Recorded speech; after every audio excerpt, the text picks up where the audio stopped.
Ladies and gentlemen, it's your boy Ryan Dins, broadcasting live from San Jose del Cabo, also known as Cabo San Lucas, which is the city next door.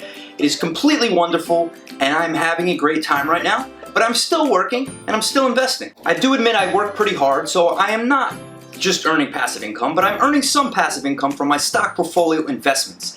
And in this episode, I'm going to tell you the top 10 biggest gainers that I have had. I only started this portfolio a little under a year ago, and I've had significant gains, over 15% overall. Unfortunately, it's not higher because some of the biggest positions I have, they had smaller gains percentage-wise. I'm right now going to go just into the percentage level of how much these gained.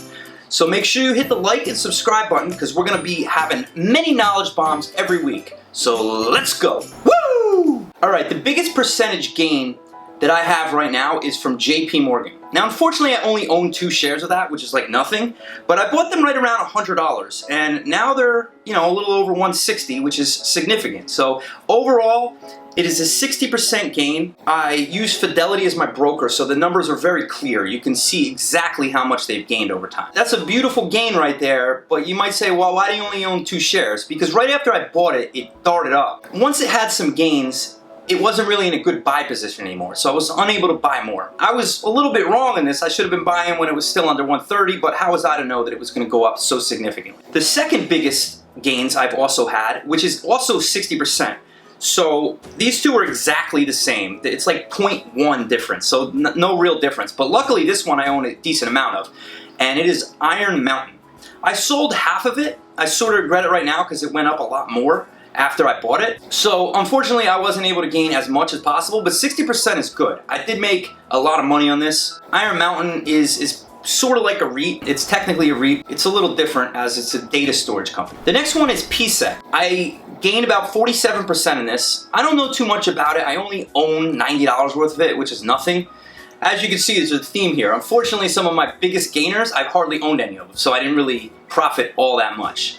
So I'm not going to talk about that one for too long. The reason I even own it is when I was using Robinhood, I referred them and I got a free stock. It was doing so well that I bought a few more, but still, I only own like a little less than 100 of it. So we won't talk about that one too long. The next one I'm going to talk about is up 33%. It's called Energy Transfer. They own the Dakota Pipeline, which is under a lot of scrutiny right now, but it's got a great dividend. It's around 10% at the moment. It's been doing very good for me. So that's another one that I had some pretty gains on. And luckily, I owned a decent amount of that, so I was able to profit some. The next one, and this is a safe one. This is one of the few on this list that I would still recommend buying at this price point, which is Kraft Heinz. This is one of Warren Buffett's favorite stocks. I'm up about 32% on that overall, and I'm going to continue to buy this one because the dividend's good, and it has taken a beating since it went public a few years ago.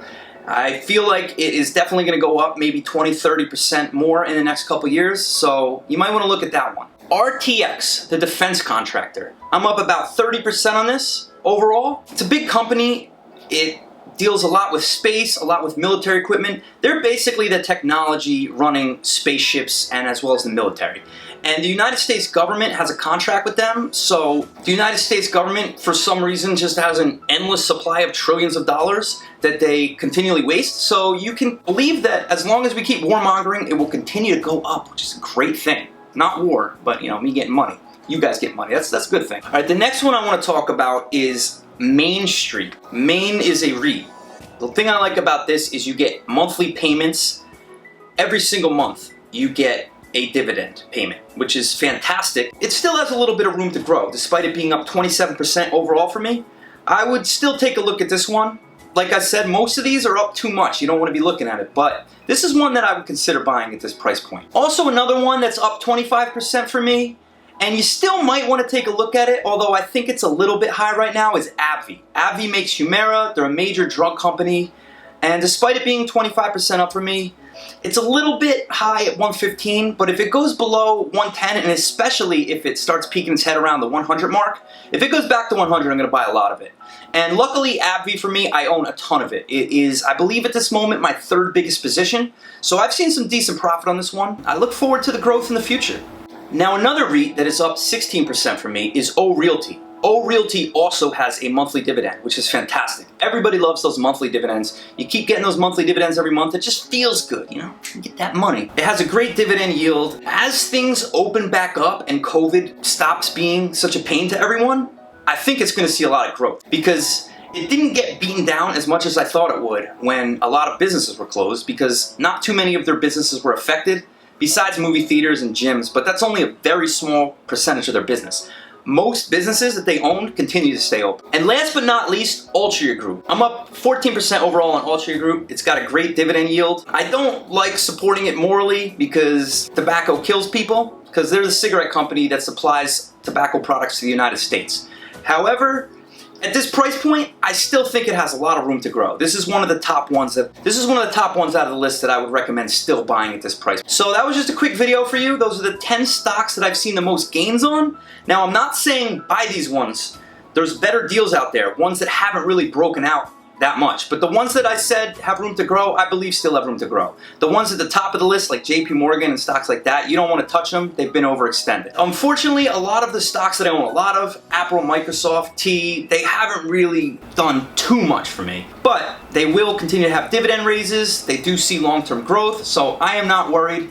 Just continue to focus on growing your portfolio. I happen to put weekly payments in it, and I recommend you do the same. So that's all I have for this week. Make sure you hit the like and subscribe button, and that's all.